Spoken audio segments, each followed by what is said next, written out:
وہ شوق ان کا بزنس بن کے ان کو کروڑپتی بنا دیتا ہے، حالانکہ انہوں نے سوچا بھی نہیں ہوتا کہ اس شوق سے ہمیں کیا ملے گا، پیسے۔ خوش رہنے کے لیے ضروری ہے کہ دنیا کی محبت ختم کرے۔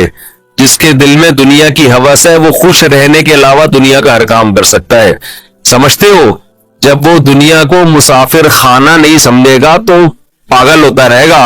ابے اس کے پاس پلاٹ آ گیا، ابے اس کے پاس گاڑی آ گئی، ابے اس کا امریکہ کا ویزا لگ گیا، ہم یہاں ٹھیلے بیچ رہے ہیں، ابے یہ سیدھا سیدھا بولو بھائی بھاڑ میں جائے۔ جب بحریہ ٹاؤن کے مالک کا جنازہ اٹھے گا تو میرے دوست نے 2 پلاٹ لے لیے تو کون سا تیر مار دیا؟ جو اونر ہے وہ مر جائے گا، ختم بھائی۔ تھوڑے دنوں میں ٹماٹر بیچو، رکشا چلاؤ، لینڈ کروزر میں گھومو، یہ تھوڑے دن کے کھیل ہیں، اس کے بعد ختم۔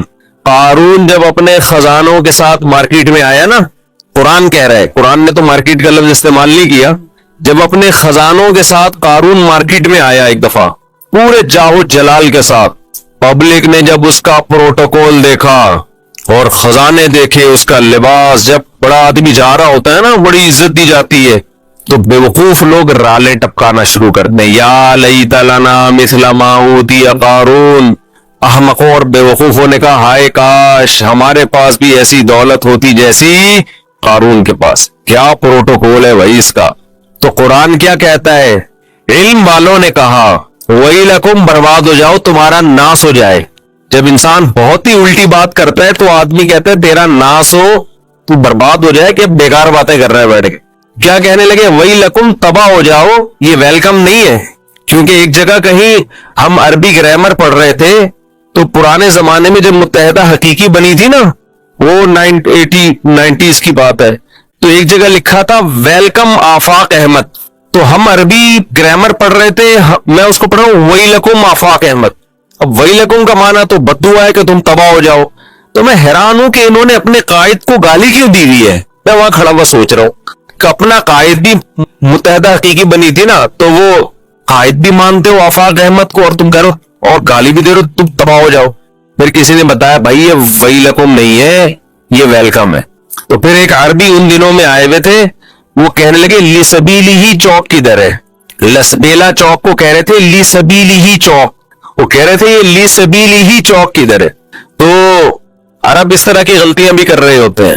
تو خیر، تو قارون کے خزانوں کو دیکھ کر بے وقوف لوگ کیا کہنے لگے؟ یا لیت لنا، ہائے ہائے ہائے کاش ہمارے پاس بھی ایسا چاہو جلال ہو، ایسی گاڑیاں، ایسی سواریاں ہوتی۔ تو اللہ فرماتے ہیں جو علم والے لوگ تھے انہوں نے کیا کہا؟ وَيْلَكُمْ، تمہارا ناس ہو، برباد ہو جاؤ تم، کیسی باتیں کر رہے ہو بیوقوفوں والی۔ ثواب اللہ خیرون، اللہ جو نیک عمل پہ بدلہ دے گا وہ اس سے کئی گنا بہتر ہے۔ تو کبھی تمہاری رالیں کسی نیک عمل کو دیکھ کے تو ٹپکی نہیں ہے کہ وہ روزے رکھ رہا ہے، وہ صدقہ کر رہا ہے تو رال ٹپکے یار کتنا کما رہا ہے۔ یہ ٹپک کس پہ رالیں رہی ہے؟ جو عیاشی کر رہا ہے۔ تو یہ عیاشی تو تھوڑے دنوں میں ختم ہونے والی ہے۔ اور قارون اب مارکیٹ سے شارٹ ہو گیا کہ نہیں ہو گیا؟ کہاں گیا اس کا جاؤ جلال؟ تو قبر بھی نہیں ملتی، قبر بھی نہیں ہے، زمین میں دھسا دیا اللہ نے، ایسا دھسایا حدیث میں آتا ہے قیامت تک دھستا ہی رہے گا۔ موسیٰ علیہ السلام نے اسے کہا زکوٰۃ دے، اللہ نے تجھ پر احسان کیا ہے، تو جیسے اللہ نے تجھے دولت دے کے احسان کیا تو اللہ کی مخلوق پہ احسان کر، تو بھی مخلوق پہ خوب خرچ کر۔ تو کہنے لگا یہ میرا کمال ہے جو میں نے پیسہ کمایا ہے، مائنڈ میرا کیا تھا۔ آج بعض مالدار لوگ کہہ رہے ہیں نا میرا مائنڈ، میری لک ہے اور میری، او بھائی آپ کا کچھ نہیں ہے۔ جس کے لیے اللہ رزق کے دروازے کھولنا چاہے کھول دیتا ہے۔ ہم نے بڑے بڑے فنڈر دیکھے ہیں، وہ بیچارے ٹماٹر ہی بیچتے رہتے ہیں ساری زندگی، حالانکہ مائنڈ ان کا بہت ہوتا ہے۔ اور بڑے بڑے بیوقوف لوگ دیکھیں جن کے پاس نوٹ گننے کی فرصت نہیں ہے۔ تبھی امام شافعی نے کہا ہے نا، ایک شعر امام شافعی کی طرف منسوب ہے واللہ عالم، کہ اگر عقل کی بیس پر لوگوں کے پاس پیسہ آتا تو غریب تو بیچارے بھوکے مر جاتے نہیں سوری بے وقوف بیچارے بھوکے مر جاتے اگر عقل کی بیس پہ پیسہ مل۔ تو میں اکثر اس پہ ایک واقعہ بھی سناتا ہوں، جلدی سنا کے آگے چلتے ہیں۔ ایک مالدار آدمی، ہمارے حضرت یہ واقعہ سنائے کرتے تھے پرانے زمانے کا، ایک بہت مالدار آدمی تھا، غریب تھا، ایک بڑا عقل مند آدمی تھا، غریب، مجھے بھی روزہ لگ رہا ہے آج نا۔ ایک بڑا عقل مند آدمی تھا مگر تھا کیا؟ غریب اکثر ایسے ہی ہوتا ہے عقل مندوں کے پاس پیسہ نہیں ہوتا. لیکن یہ قاعدہ کلیہ نہیں ہے. مالدار بولیں گے مفتی صاحب ہمیں بیوقوف کہہ رہے ہیں. تو اس نے دیکھا کہ ایک آدمی بڑا مالدار تجارت کا سامان لے کے جا رہا ہے. بیوقوف اتنا ہے کہ اونٹ کے ایک طرف چاول کی یا جو بھی امپورٹ کر رہا ہوگا جو بھی چیز اس کی بوریاں لادی ہوئی ہیں اور بیلنس برابر کرنے کے لیے اونٹ کے دوسرے طرف ریت کے بورے رکھے ہوئے ہیں تاکہ بیلنس کیا ہو جائے. 10 بوریاں چاول کی یہاں ہیں تو وزن برابر کرنے کے لیے 10 بوریاں ریت کی ادھر. اس امیر آدمی نے لفٹ مانگی اس غریب سے, وہی نا روزہ لگ رہا ہے. اس عقل مند آدمی نے لفٹ مانگی اس بے وقوف سے کیونکہ یہ عقل مند غریب تھا. تو اس بے وقوف نے اس کو لفٹ دے دی کہ چل تو میرے ساتھ اونٹ پہ بیٹھ جا. اب اس عقل مند نے اس بے وقوف مالدار سے پوچھا کہ یہ ان بوریوں میں کیا ہے جو رائٹ سائڈ پہ. اس نے کہا بھئی چاول ہے یا آٹا ہے یا جو بھی تھا. کہا یہ لیفٹ پہ کیا ہے؟ اس نے کہا یہ ریت ہے. تو کہا تو ریت کا بزنس کرتا ہے؟ کہہ رہا نہیں یہ بیلنس برابر کرنے کے لیے.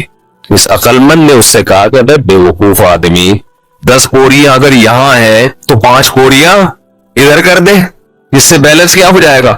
اونٹ پہ تو نے بلا وجہ کا ڈبل لوڈ ڈالا ہوا ہے اور یہ 10 بوریاں بھرنے میں کتنا ٹائم لگا ہوگا. تو بیوقوف آدمی تو یہ کر لے نا کہ 5 یہاں کر دے اور 5 وہاں کر دے. اس نے کہا یار یہ تو بڑی لاجک کی بات کی ہے. نیچے اترا, اپنے مزدور کو جو بھی ہوگا اس کے ساتھ اس کو بولا بھائی بوریاں ہٹا, 5 چاول کی بوریاں یہاں کر دے اور 5 یہاں. اونٹ کی سپیڈ بھی تیز ہو گئی اور اونٹ کو بھی سکون کا سانس آیا, بڑا خوش. اب اس غریب آدمی سے اس بے وقوف نے انٹرویو لینا شروع کیا کہ تو کرتا کیا ہے. اس کا خیال تھا کہ یہ تو ارب پتی ہوگا جو اتنا عقل مند ہے, جس نے مجھے اتنے اچھے مشورے دیے. یہ خود کیا ہوگا, یعنی یہ میرے جیسے بے وقوف کے پاس اتنا پیسہ ہے تو اس عقل مند کے پاس تو اس کی تو ملیں چلتی ہوں گی نا. تو اس سے پوچھا تو کرتا کیا ہے. اس نے کہا یار میں تو غریب آدمی ہوں جس کام میں ہاتھ ڈالوں برباد. میرے پاس تو سواری بھی نہیں ہے تبھی تو میں نے تجھ سے لفٹ مانگی ہے. اس نے کہا اتر نیچے اتر. اونٹ کو واپس گھمایا, 5 بوریاں دوبارہ ادھر کی اور ریت کی بوریاں دوبارہ بیلنس برابر کرنے کے لیے ادھر ڈال. بولا تیری عقل کی وجہ سے تیرے پاس جب 1 کوڑی روپیہ نہیں ہے تو میں بے وقوف تجھ عقل مند سے 1000 گنا بہتر. میں تیرے مشوروں پر عمل کروں گا نا, میں بھی تیرے جیسا بن جاؤں گا. مجھے اپنے اسٹائل سے چلنے دے جیسا چل رہا ہوں. سمجھنے کی نہیں سمجھ, میں جیسے اپنے اسٹائل سے چل رہا ہوں مجھے چلنے. اگر تیرے مشورے پر عمل کیا نا میں بھی تیرے جیسا غریب ہو جاؤں گا. لو كان بالحيل الغنى لوجدني بنجوم اقطار السماء تعلقي. امام شافعی کا غالباً شعر ہے یہ کہ اگر تم دیکھتے محنت سے پیسہ ملتا تو میں پیسے کی تلاش میں آسمان کے ستاروں تک پہنچ جاتا. ہم نے دیکھا ہے بعض لوگوں کا ایک شوق ہوتا ہے, شوقیہ کچھ چیزیں پالتے ہیں رکھتے ہیں, وہ شوق ان کا بزنس بن کے ان کو کروڑ پتی بنا دیتا ہے, حالانکہ انہوں نے سوچا بھی نہیں ہوتا کہ اس شوق سے ہمیں کیا ملے گا, پیسے. اگر وہ پلاننگ کر کے کرتے تو کچھ بھی نہیں آتا ہاتھ. اس کا مطلب یہ نہیں کہ آپ محنت نہ کریں. پہلے ہی ہمارے یہاں بوستی پن چل رہا ہے, اٹھتے نہیں ہے, 12-1 بجے اٹھتے ہیں, دکان پہ نہیں بیٹھتے. محنت تو کرنی ہے لیکن ملے گا اتنا جتنا اللہ نے مقدر کیا ہے. تو میں وہ عرض کر رہا تھا کہ نبی صلی اللہ علیہ وسلم نے جو مثال دی ہے نا کہ 2 چیزیں جوان ہوتی ہیں تو وہ 2 برائیاں سے مراد صرف 2 نہیں ہیں بلکہ جو بھی بری خواہشات ہیں بڑھاپے میں کم ہونے کے بجائے بڑھتی.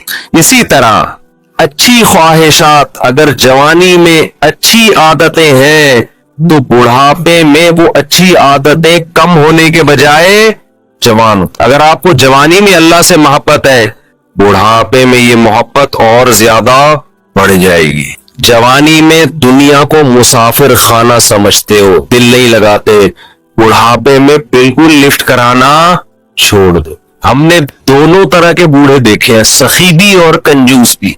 جو سخی ہوتے ہیں وہ بہت سخی ہوتے ہیں کیونکہ وہ جوانی میں سخی ہوتے ہیں نا, تو تو یہ سخاوت بڑھاپے میں ان کی بہت زیادہ بولو بڑھ جاتی. پھر وہ جاگیروں سے دل لگانا بالکل چھوڑ دیتے ہیں, بالکل چھوڑ دیتے ہیں.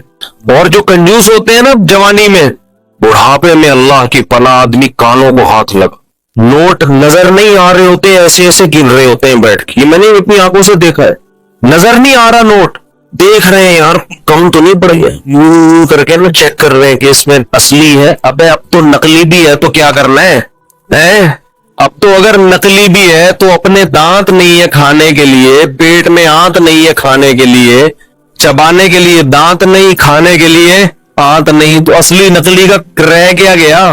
شوگر کے آپ مریض ہیں, مٹھائی آپ نہیں کھا سکتے. اب تو آپ کو بچے پال رہے ہیں, اللہ اللہ کرو, مصلے پہ ٹائم گزارو اور نکل لو پتلی گلی سے. اللہ زندگی دے سارے بوڑھوں کو, لیکن اب تو یہ سوچ ہونی چاہیے نا. نہیں جناب, ایسے ایسے گر رہے ہوتے ہیں, اتنے لالچ. آنکھ کی کاپی ہے ڈیجیٹل کیمرہ, اس کے بارے میں پھینکتا ہے کہ یہ خود بخود بن گئی. صحیح ہے نا, تو یہ بہت بڑے پھینکو ہیں. اس لیے یہ سائنس جو کر رہے ہوتے ہیں نا, اس سے متاثر ہونے کی ضرورت نہیں ہے. تو سائنسی ایجادات سے آپ متاثر ہو, سائنسی جو تحقیقات ہیں ان سے آپ متاثر ہو. سائنسی ہوائی فائرنگ سے ہم متاثر نہیں ہوتے, کیونکہ جو کم بات تم پہ بیسک سوال ہوتا ہے اس کو تم پی جاتے ہو. اور پھر یہ سائنسدانوں کا متفقون علیہ نظریہ بھی نہیں ہے. بہت سے سائنسدان خدا کو مانتے ہیں, وہ کہتے ہیں کہ یہ ہو نہیں سکتا کہ یہ خود بخود اتنا زبردست نظام وجود میں آ گیا ہو. تو ایک طبقہ وہ ہے جو کہتا ہے خدا نہیں ہے.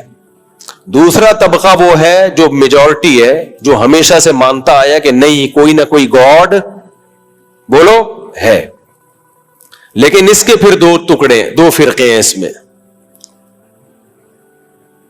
اس میں تو کوئی اختلاف نہیں ہے, خدا ایک ہی ہے. ہندو کیا کہتے ہیں, بھگوان کتنے ہیں, اصل بھگوان جو آسمانوں پر ہے وہ کتنے ہیں, منہ سے ارشاد فرمائے. ایک وہ کہتے ہیں یہ چھوٹے چھوٹے جو 50 روپے والا اور 100 روپے والا, یہ اس بھگوان کے روپ ہیں. اصل بھگوان کون سا ہے, تبھی وہ بھی جب کہتے ہیں نا بھگوان تو ان کی انگلی آسمان کی طرف جاتی ہے. اصل کون سا ہے, ایک. عیسائیوں سے پوچھا جائے گاڈ یا اللہ یا خدا کتنے ہیں, تو وہ جواب میں کیا کہیں گے, ایک جو آسمانوں پہ ہے. یہودیوں سے پوچھا جائے وہ بھی کیا کہیں گے, ایک جو آسمانوں پہ ہے. تو اس میں تو سب کا اتفاق ہے کہ وہ خدا کتنے ہیں, ایک ہے. الا ماشاء اللہ کچھ بے وقوف قسم کی قومیں ایسی بھی ہیں جنہوں نے, لیکن زیادہ تر میجورٹی 99.9% یہ کہ خدا ایک ہی ہے, جو کریٹر ہے وہ ایک ہے. اس کے اندر پھر دو ٹکڑے ہیں. جو خدا کے منکر ہیں ان سے تو کوئی لینا دینا ہی نہیں ہمارا, تو پاگل لوگ ہیں.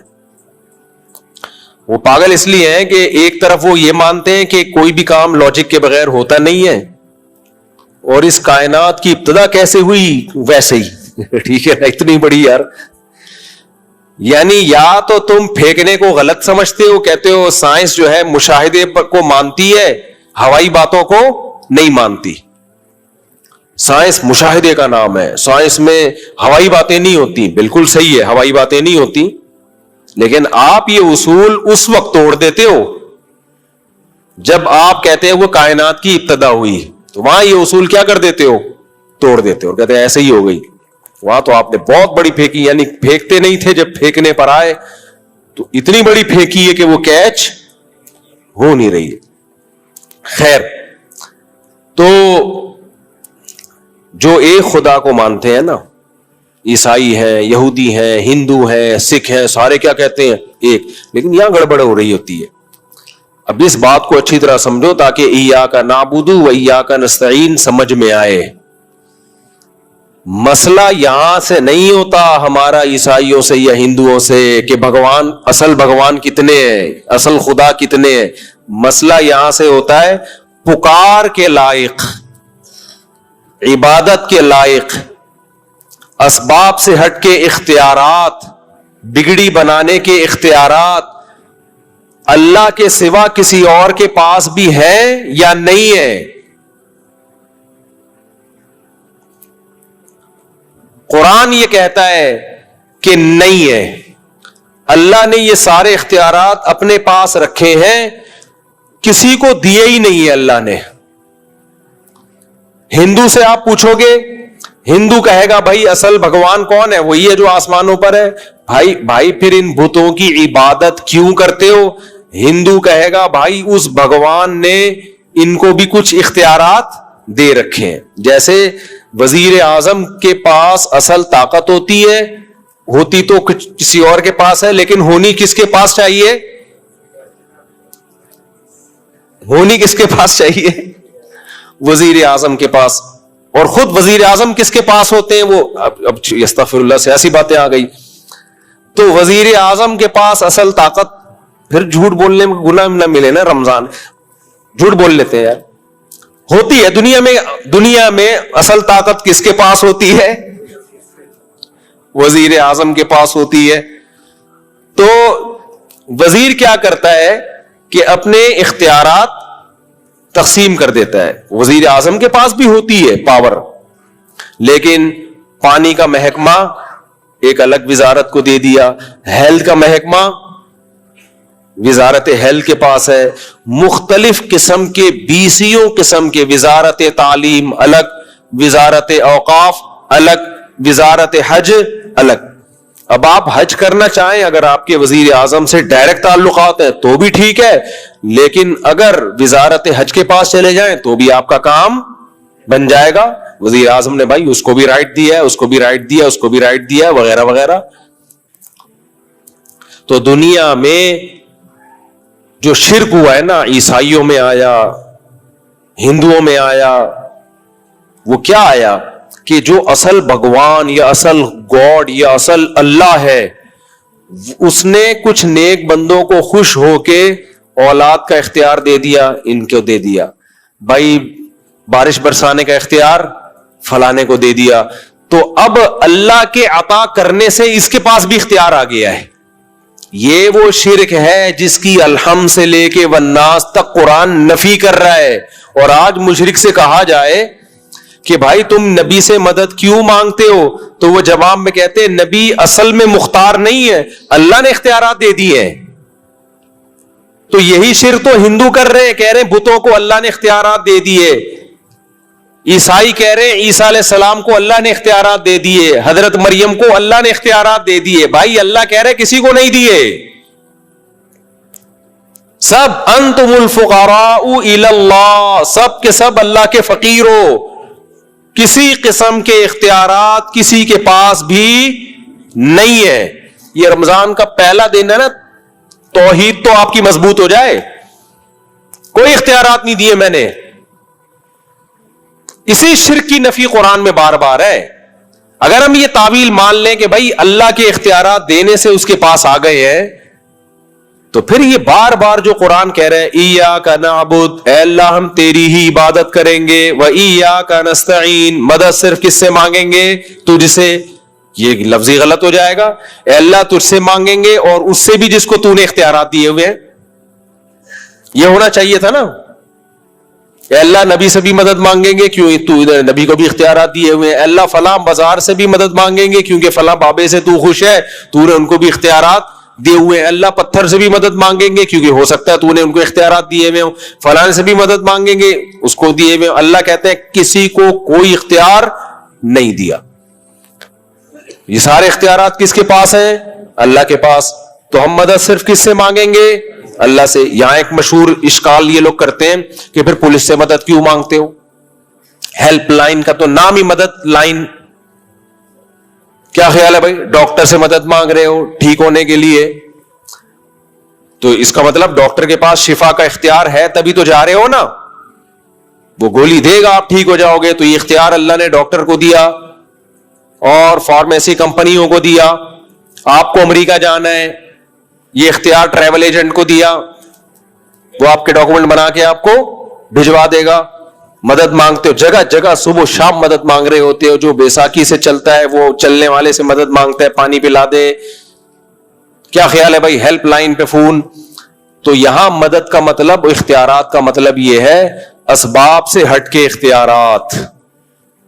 لاجک کے تحت تو اختیارات سب کے پاس ہیں, سائنٹیفک لاجک جن چیزوں کی ہوتی ہے نا, وہ تو اللہ نے ایک لا بنایا ہے کہ بھائی جب آپ کو پین ہوگا تو پیناڈول میں کچھ ایسے کیمیکل ہیں کہ وہ جا کے ری ایکٹ کرتے ہیں اور آپ کے پین کو ختم کر دیتے ہیں. تو ڈاکٹر اسباب اختیار کرتا ہے, اس کی ریسرچ چاہیے. تو اسباب سے ہٹ کے جو کام ہے, جہاں اسباب فیل ہو جائیں وہاں مدد کون کر سکتا ہے؟ اللہ. باقی دنیا جو دار الاسباب ہے, یہ والی مدد تو سائنسدان بھی کر سکتے ہیں, پولیس بھی کر سکتی ہے, سب کر سکتے ہیں. جہاں سائنسی قوانین فیل ہو رہے ہوں وہاں مدد کس کے ہاتھ میں ہے؟ اللہ کے. کیونکہ جب کائنات نہیں تھی تو کوئی سائنسی لا تھا جو کائنات پہ اپلائی کر کے اس کو بنا دیا جاتا؟ جب کچھ تھا ہی نہیں تو فزکس کے لا کہاں سے آ گئے؟ تو پہلی دفعہ اللہ نے پیدا کیا اپنی قدرت سے, کلمہ کن کی طاقت سے, ہو جا, ہو گئی, بس ختم. تو پہلی دفعہ کائنات کیسے وجود میں آئی ہے؟ اللہ کے ارادے سے. کچھ بھی نہیں تھا, کچھ بھی نہ ہو تو کچھ بنا سکتے ہو آپ. دیکھو نہیں آئے گی مثال, بات سمجھ میں آئے گی نہیں. آپ دیکھو, آپ گھر میں بیگم کے پاس ہے, بیگم مجھے روٹی بنا دو. بیگم نے کہا آٹا ختم, آٹے کے بغیر بنا دو. بیگم نے پلاسٹک کی روٹی بنا دی. آپ نے کہا پلاسٹک کی روٹی, یہ کیا بنا دیا؟ ابھی آٹے کی روٹی چاہیے, آٹا ہے ہی نہیں تو کیسے بنا دوں؟ آپ نے کہا چلو آج پلاسٹک کی کھا لیتا ہوں. اگلے دن آئے, بیگم روٹی بنا دو. اس نے کہا پلاسٹک پڑی ہے, پلاسٹک بھی ختم ہو گئی ہے. اب نہ پلاسٹک ہے, نہ توا ہے, نہ آگ ہے, نہ چمٹا ہے, نہ چینی ہے, نہ گھی ہے, نہ کچھ بھی نہیں ہے. کسی کا باپ بھی اب روٹی بنا سکتا ہے؟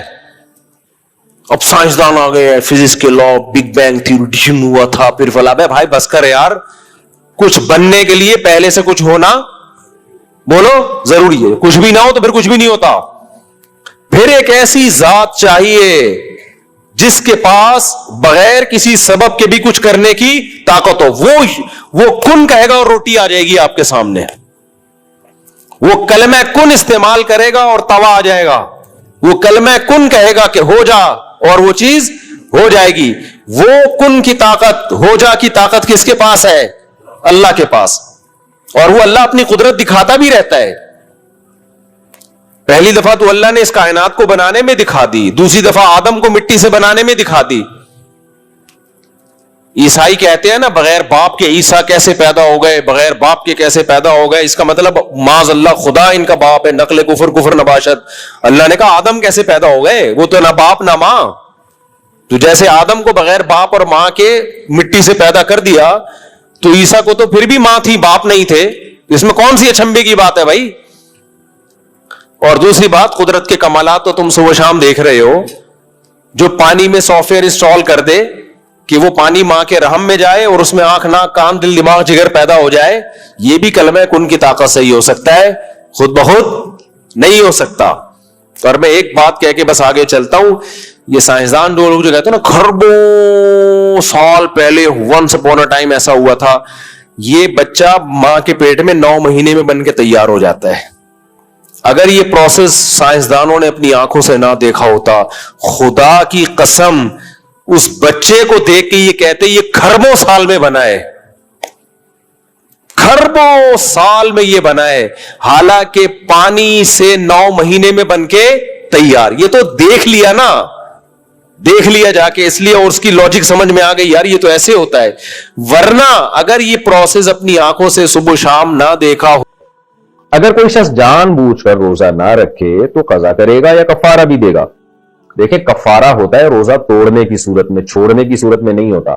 اگر آپ نے رمضان کا روزہ توڑ دیا, بیوی سے ہمبستری کر کے توڑ دیا, ہمبستری کا مطلب یہ کہ انٹرکورس کیا, تو بے شک یعنی صرف انٹرکورس کرنے سے ہی روزہ دونوں پر کفارہ لازم آ جاتا ہے. اگر عورت کا روزہ تھا اور وہ راضی تھی اس عمل پہ تو اس پر بھی اور شوہر پر بھی. اور یا کھا پی کے روزہ توڑ دیا کسی نے, تو ان دونوں صورتوں میں 60 روزوں کا کفارہ لازم ہے. اور روزہ توڑنے سے مطلب رمضان کا روزہ 60 روزے لگاتار رکھنے پڑیں گے. ایک روزے کبھی درمیان میں ناغا ہو گیا, چاہے بیماری کی وجہ سے ہوا ہو, تو نئے سرے سے دوبارہ رکھنے پڑیں گے. البتہ خواتین کو اگر درمیان میں مینسز آ گئے تو وہ دن خارج ہیں اس سے، جیسے ہی مینسز ختم ہوں گے دوبارہ کنٹینیو کر لیں، تو اس طرح سے 60 کنٹینیو کریں وہ. تو یہ ضروری ہے، یہ بہت بڑا جرم ہے.